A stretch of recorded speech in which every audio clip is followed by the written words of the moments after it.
Good morning बच्चों, मैं हूं प्रशांत शर्मा और आप सभी का स्वागत है पढ़ो इंडिया क्लासेस में। हम यहाँ पे अभी क्या पढ़ रहे हैं? क्लास 12 की फिजिक्स, जिसमें अभी हम पढ़ रहे हैं chapter number 9 ray optics and optical instruments.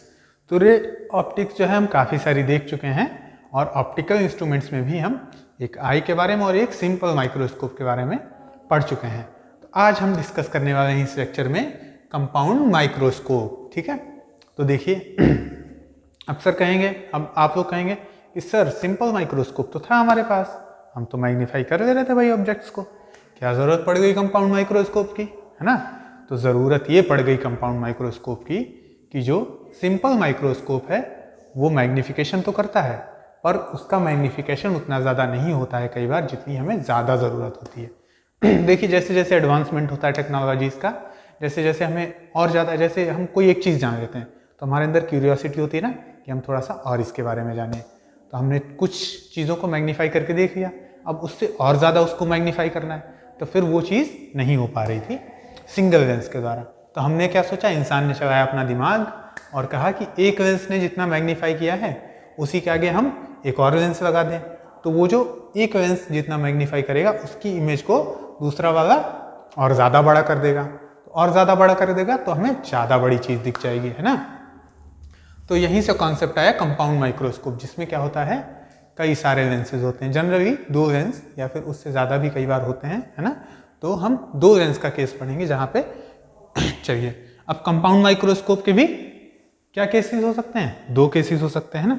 तो चलिए पहले तो इसके बारे में थोड़ा सा देखते हैं। In compound microscope, in compound microscope, in compound microscope, combination of lenses is used so that the image, the magnified image,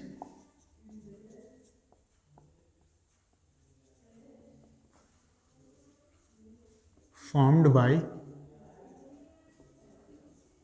one lens is further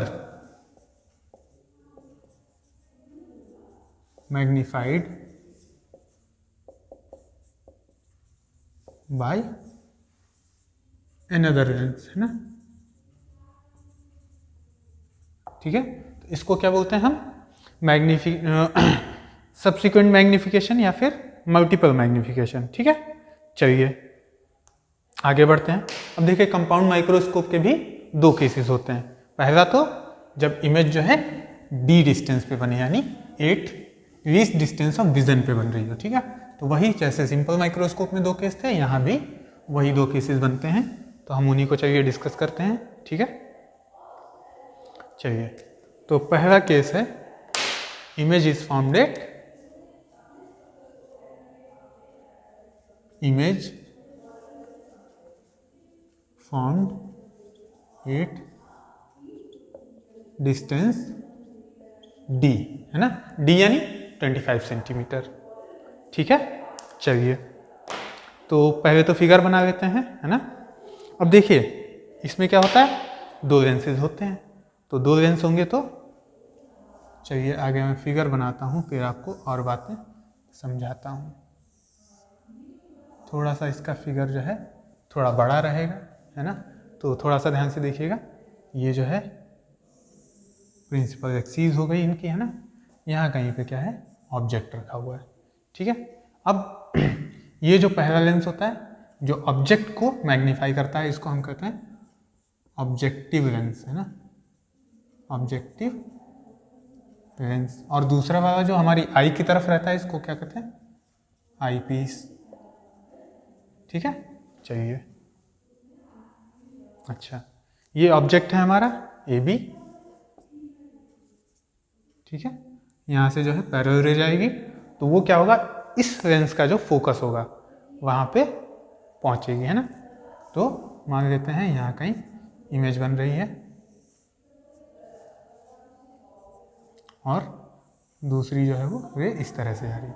तो ये क्या बन जा रहा है, ए डैश बी डैश बन जा रहा है। ठीक है, चलिए अब देखिए इस फर्स्ट यानी ऑब्जेक्टिव लेंस ने जो इमेज बनाई है यहाँ, वो क्या करेगी, इस लेंस के लिए आई पीस के लिए क्या करेगी, एक ऑब्जेक्ट का काम करेगी।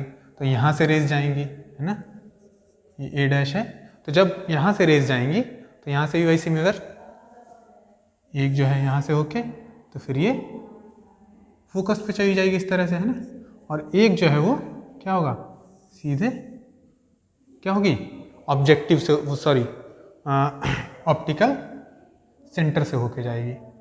ठीक है, एक जो होगी वो सीधा ऑप्टिकल सेंटर से होके जा रही होगी, है ना।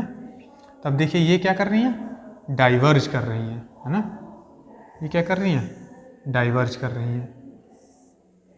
ठीक है, चलिए तो जब डाइवर्ज कर रही हैं तो ये दोनों आके पीछे इस तरह से कहीं यहाँ पे मिल रही होंगी और इमेज हमारी यहाँ बन रही होगी।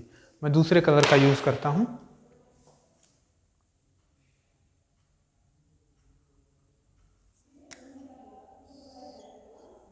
यहाँ हमारी कहीं फाइनल इमेज बन रही होगी। ठीक है, चलिए इसको नाम दे देते हैं ए डबल डैश और ये पॉइंट हमारा बी डबल डैश हो जाएगा। ठीक है, आपको दिख रहा है, हाँ कुछ कुछ देख तो पा रहे होंगे आप, ये बी डबल डैश है, यहाँ पे पॉइंट जो है वो बी डबल डैश है। ठीक है, देख लीजिएगा, अपने पास थोड़ा सा बड़ा बना लीजिएगा। अब देखिए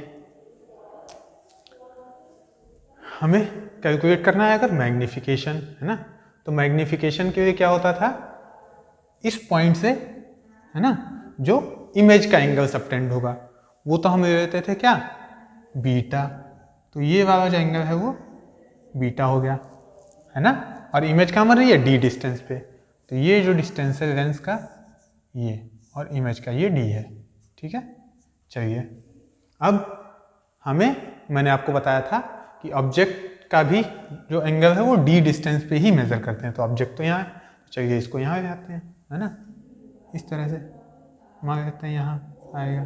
ठीक है, तो जो एंगल अब ये सबटेंड करेगा यहाँ से, तो ये क्या कहलाएगा, एंगल अल्फा कहलाएगा। ठीक है भाई, चलिए ये जो है हमारा इसका ऑप्टिकल सेंटर ओ है ना, और इसका ऑप्टिकल सेंटर ओ डैश है, ये वाला पॉइंट। ठीक है, चलिए इसके लिए ओ, इसके लिए ओ डैश, है ना भाई, दोनों डिफरेंट डिफरेंट है तो मानना ही पड़ेगा। ऑब्जर्वर जो है वो हमारा कहीं है, यहाँ है, यहाँ पे क्या है, आई है। ठीक है, चलिए तो मैग्निफिकेशन क्या होगा,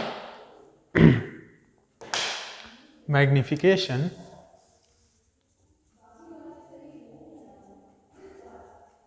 तो देखिए इसमें सिंपल सा काम वही होता है, आप इसके बारे में थ्योरी थोड़ी सी लिख ही लेंगे कि देखिए अभी मैं थोड़ी सी आपकी थ्योरी बोल के बता, तो वही आप लिख लेंगे कि ऑब्जेक्ट ये बी है, यहाँ से एक इमेज बन रही है A dash B dash by the objective lens, फिर A dash B dash acts as an object for eyepiece. तो आई पीस की वजह से इमेज जो बन रही है ए डैश बी डैश बन रही है, ये डिस्टेंस डी। ठीक है, चलिए तो मैग्निफिकेशन क्या हो जाएगा, angle subtended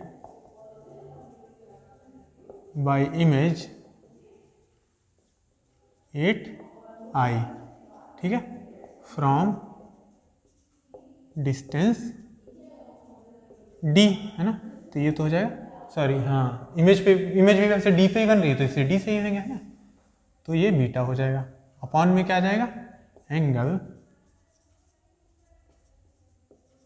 subtended by object at I from distance D.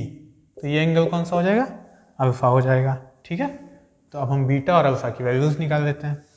तो beta near equals to tan of beta हो जाएगा। थोड़ा सा मैं मार्कर जो है राइट चल रहा होगा, चेंज करता हूँ। तो देखिए tan ऑफ बीटा जब हम कैलकुलेट करेंगे इस वाले triangle A dash B dash O dash, है ना, ये वाले ट्रायंगल में तो है बीटा, तो tan ऑफ बीटा यानी परपेंडिकुलर अपॉन बेस। तो इसका मतलब क्या हुआ, A dash B dash upon B double dash O dash, ठीक है। तो tan ऑफ बीटा का मतलब हो गया ये आ जाएगा A dash A double dash B double dash upon O dash B double dash. Distances हैं और नाम डबल डैश की फॉर्म में आप चाहें तो सी डी ई या जो भी लेना चाहें ले सकते हैं, ऐसी कोई इशू नहीं है ना। आप चाहें तो A double dash B double dash की जगह ई एफ यूज़ कर सकते हैं, है ना, कोई दिक्कत नहीं, जैसा आप नोटेशन देना चाहें, ठीक है। तो ए परपेंडिकुलर अपॉन में ये वाला बेस यहाँ से यहाँ तक का, ठीक है। चलिए यहाँ पे रेज में एरो बनना ज़रूरी है, नहीं तो ठीक नहीं माना जाता है, ठीक है। रेज का प्रोपिगेशन का डायरेक्शन बताना होता है, ठीक है। चलिए अब देखिए सिमिलरली अल्फा बराबर हो जाएगा tan ऑफ अल्फा के, tan अल्फा क्या आ जाएगा यहाँ से, अल्फा देखिए tan अल्फा आ जाएगा। अब ये जो डिस्टेंस है वो किसके बराबर है, ए बी के बराबर है, तो A B upon O dash B double dash आ जाएगा, है ना। तो A B upon O dash B double dash आ जाएगा, A B upon O dash और बी डबल डैश आ जाएगा। तो अब मैग्निफिकेशन एम क्या आएगा, बीटा अपॉन अल्फा, तो वो बराबर आ जाएगा this upon this, A double dash B double dash divided by O dash B double dash upon में आ जाएगा A B divided by O dash B double dash. O dash B double dash O dash B double dash cut जाएंगे तो M बराबर आ जाएगा A double dash B double dash upon में A B, यानी object height upon image height upon object height, ठीक है। चलिए अब हम करें क्या, अगर हम इसको मल्टीप्लाई कर दें ऊपर नीचे ए डैश बी डैश से,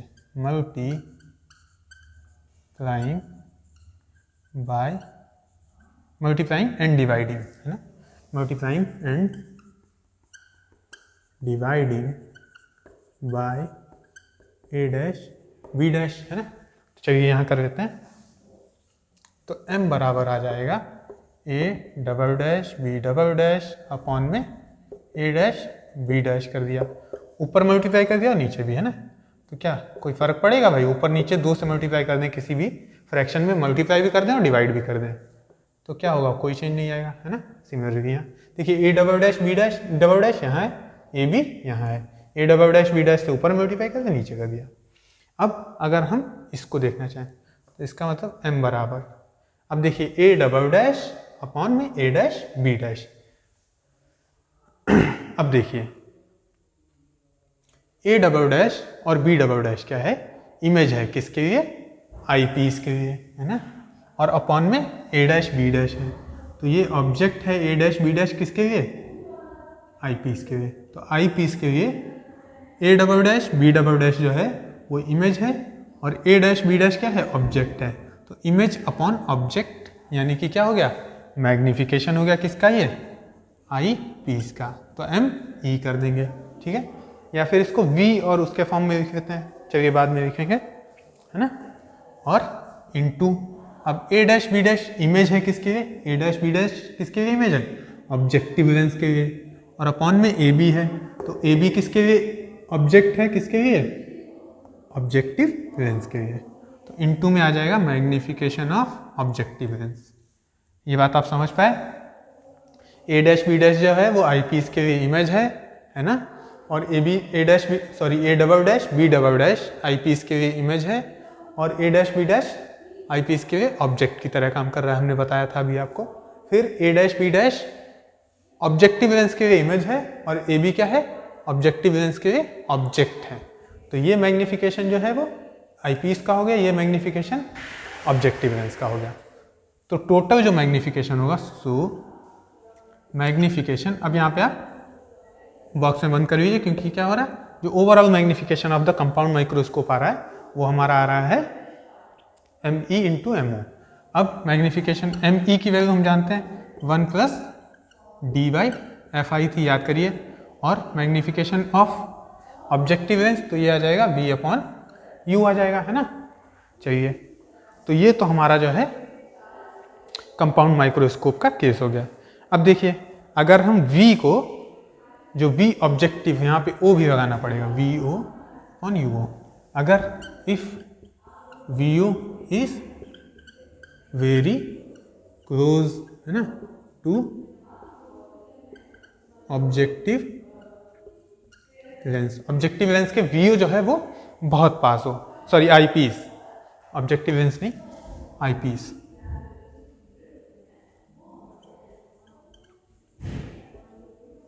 तब क्या हो जाएगा, देखिए अगर VO जो है यानी जो ऑब्जेक्टिव लेंस की वजह से इमेज बन रही है ये क्या हो, बहुत पास हो आईपीस के, यहां कहीं आ जाए, तब क्या होगा,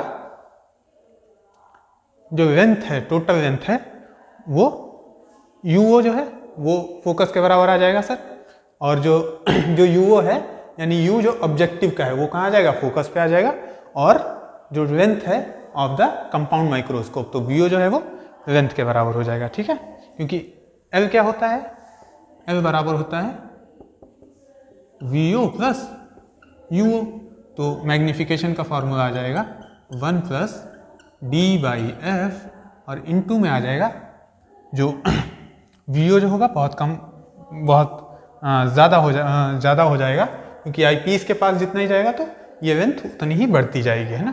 तो ये नियरली UO को हम क्या करेंगे, निगलेक्ट कर देंगे। आप समझ पा रहे हैं, V ऑब्जेक्टिव है ना, image distance from the objective lens जितना ही क्लोज होगा आईपीस के यानी उतना ही ज़्यादा बढ़ता जाएगा, तो U ऑब्जेक्टिव उतना ही छोटा होता चला जाएगा, है ना। तो उसको हम निगलेक्ट कर देंगे और यहाँ पे VO अपॉन UO की जगह U ऑब्जेक्टिव क्या होगा, फोकस बन जाएगा, तो L अपॉन में F आ जाएगा, since VO equals to L हो जाएगा और UO इक्वल्स टू F हो जाएगा। ठीक है, तो ये भी हमारा एक फॉर्मूला निकल के आता है। तो ये तो थी सारी बातें कंपाउंड माइक्रोस्कोप के बारे में, जब इमेज जो है वो डिस्टेंस D पे यानी डिस्टेंस यानी जब 25 सेंटीमीटर पे बन रही है। अब इसमें एक हमने अजम्पशन लिया है, एक अजम्पशन लिया है कि ऑब्जेक्ट जो है वो, अजम्पशन ऑब्जेक्ट जो है वेरी क्लोज टू किसके, फोकस के हैं, तभी ये वाला फॉर्मूला जो है वो वैलिड होगा, नहीं तो नहीं। ठीक है, चलिए तो अब हम आगे डिस्कस करेंगे कंपाउंड माइक्रोस्कोप का ही केस, नॉर्मल विजन के केस में। तो चलिए नेक्स्ट जो है केस वो डिस्कस करेंगे। ये तो चाहे image formed at distance D। अब दूसरा केस डिस्कस करेंगे जब इमेज जो है कहाँ बनेगी, इन्फिनिटी पे बनेगी, है ना, तब वाला केस जो है हम डिस्कस करेंगे आगे।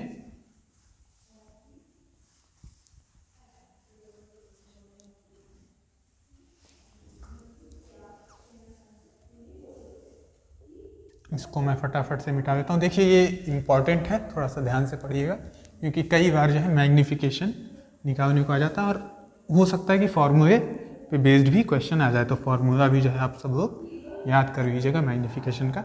बहुत ज़्यादा कठिन नहीं है, 3-4 फॉर्मूले ही हैं छोटे छोटे से, याद हो जाएंगे, है ना। तो चलिए नेक्स्ट केस देखते हैं आगे, जब नॉर्मल विजन का केस आता है।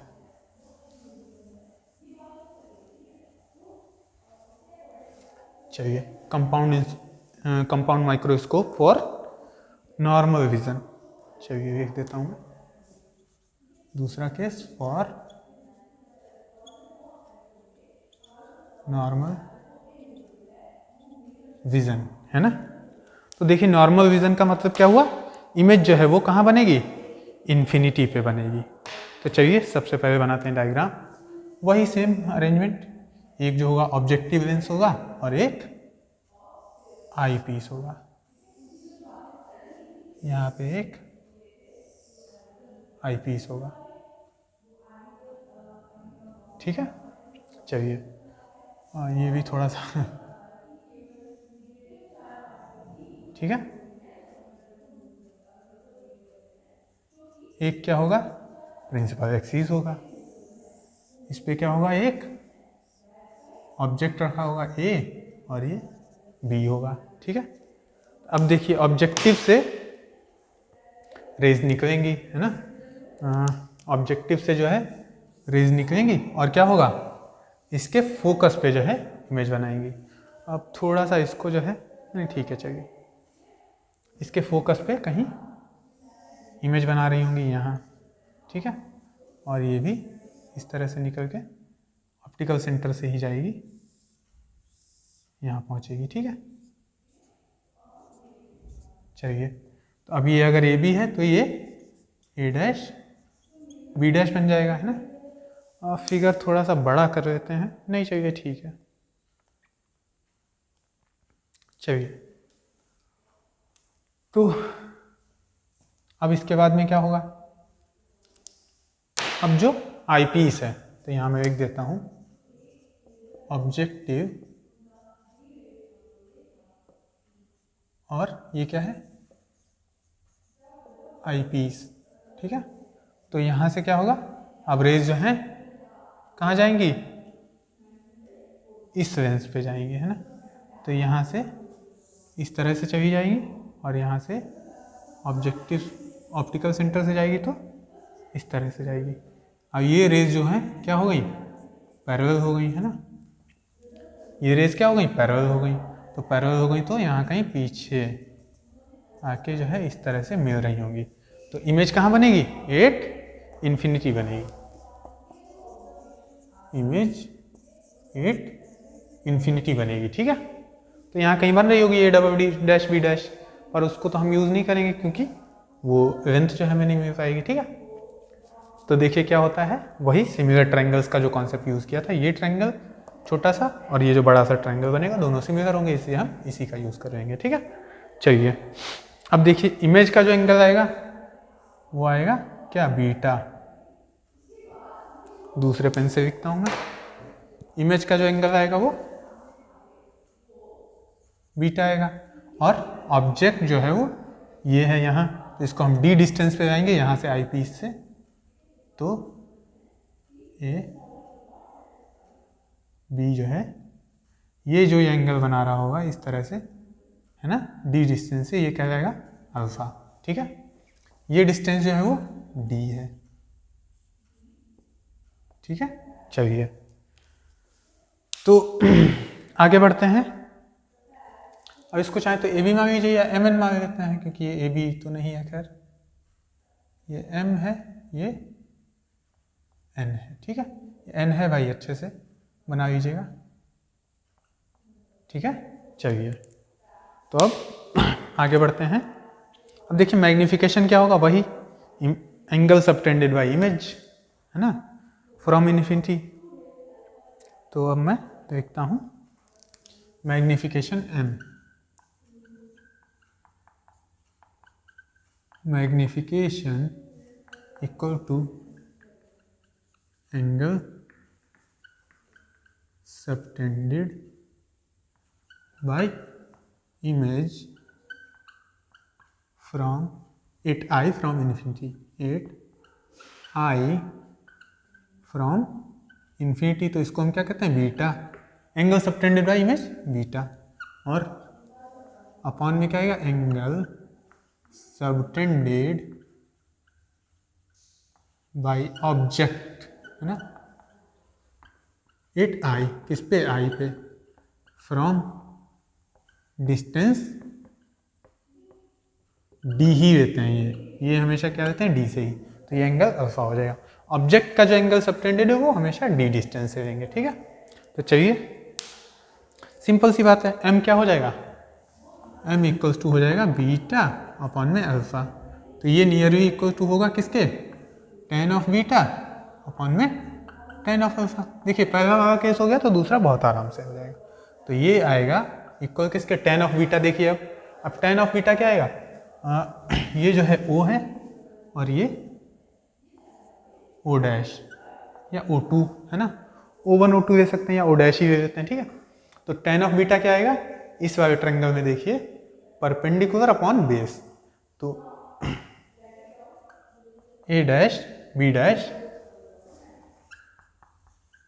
और अपॉन में क्या आएगा, इसके ए डैश बी डैश के अपॉन में ये ओ डैश बी डैश आएगा, ओ डैश बी डैश आएगा।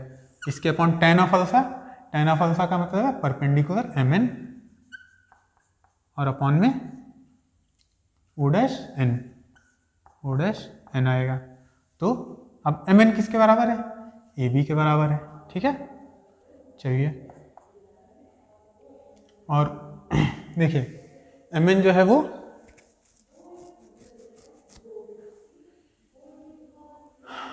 हाँ ठीक है, एम एन को हम ए बी के बराबर ले लेंगे। तो देखिए हाँ चलिए, तो ये इक्वल्स टू आ जाएगा A dash B dash upon में ए बी इंटू और आएगा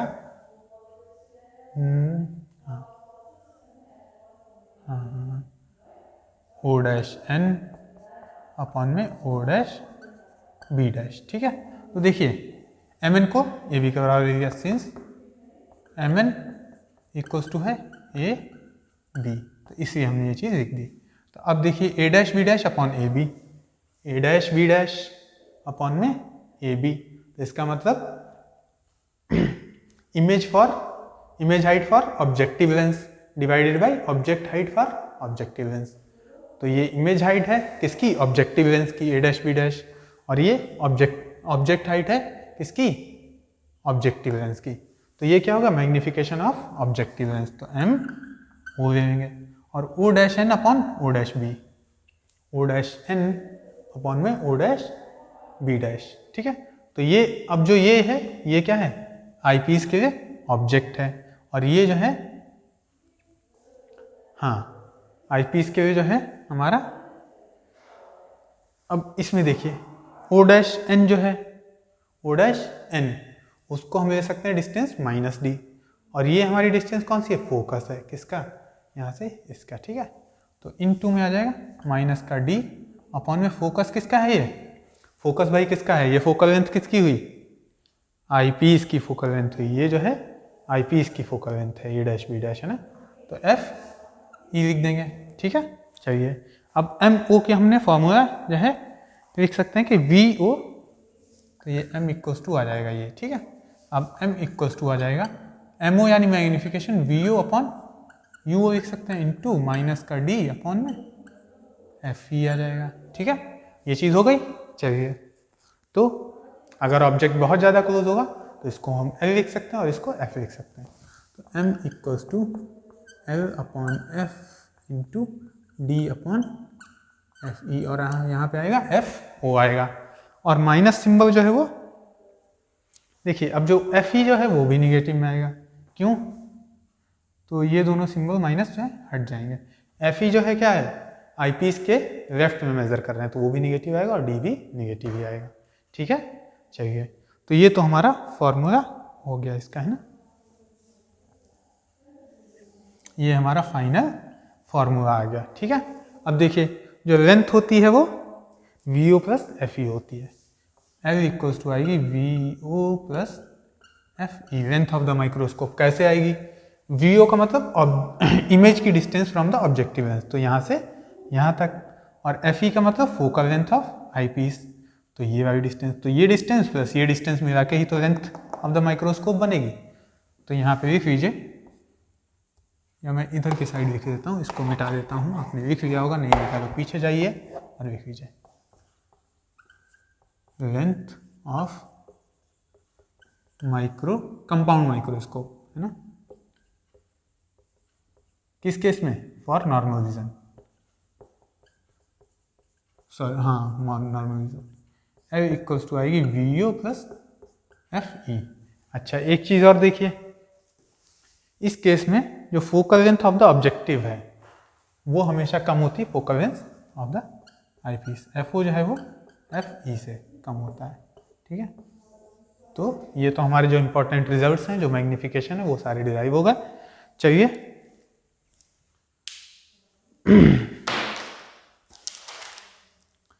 तो देखिए हमने जो है माइक्रोस्कोप का केस देखा, सिंपल माइक्रोस्कोप को भी हमने डिस्कस किया और कंपाउंड माइक्रोस्कोप को भी डिस्कस किया। दोनों ही तरह के माइक्रोस्कोप्स में मैग्निफिकेशन क्या होता है वो हमने डिस्कस किया। और एक चीज़ आप ध्यान रखिए कि कंपाउंड माइक्रोस्कोप के केस में क्या होता है कि जो ऑब्जेक्टिव लेंस होता है एक, और एक आईपीस होता है, ठीक है। ऑब्जेक्टिव का मतलब मेन जो हमारा ऑब्जेक्ट है जो जिसकी हमें इमेज बनानी है वो यहाँ रहता है, फिर फर्स्ट ऑब्जेक्टिव लेंस से जो इमेज बन के आती है वो यहाँ कहीं आती है, और ये इमेज क्या करती है, आईपीस के लिए किसकी तरह काम करती है, ऑब्जेक्ट की तरह काम करती है।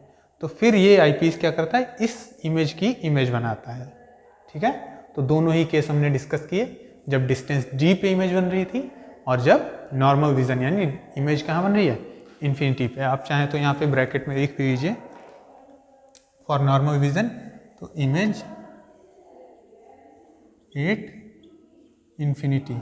ठीक है, ये चीज़ आप लिख लीजिएगा आपने उसमें, है ना।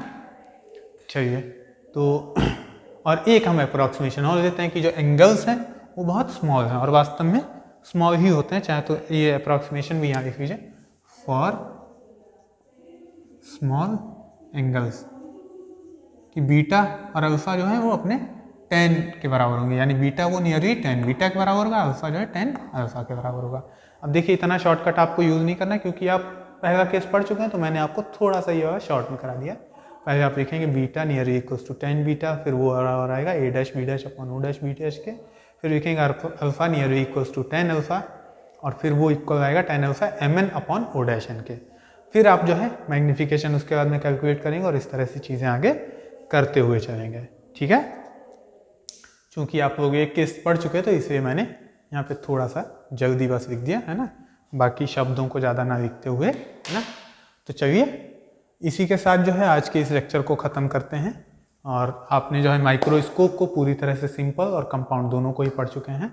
अब इसके बाद जो नेक्स्ट वीडियो लेक्चर आएगा उसमें हम टेलीस्कोप के बारे में पढ़ेंगे। तो ठीक है, तब तक के लिए आप लोग अपना ध्यान रखिए, और नोट्स आई होप कि आप लोग साथ के साथ बनाते हुए चल रहे होंगे। तो आप सभी लोग अपना ध्यान रखिए, हंसते रहिए, मुस्कुराते रहिए, पढ़ते रहिए और नोट्स बनाते रहिए। चलिए, जुड़े रहिए हमारे साथ। Thank you.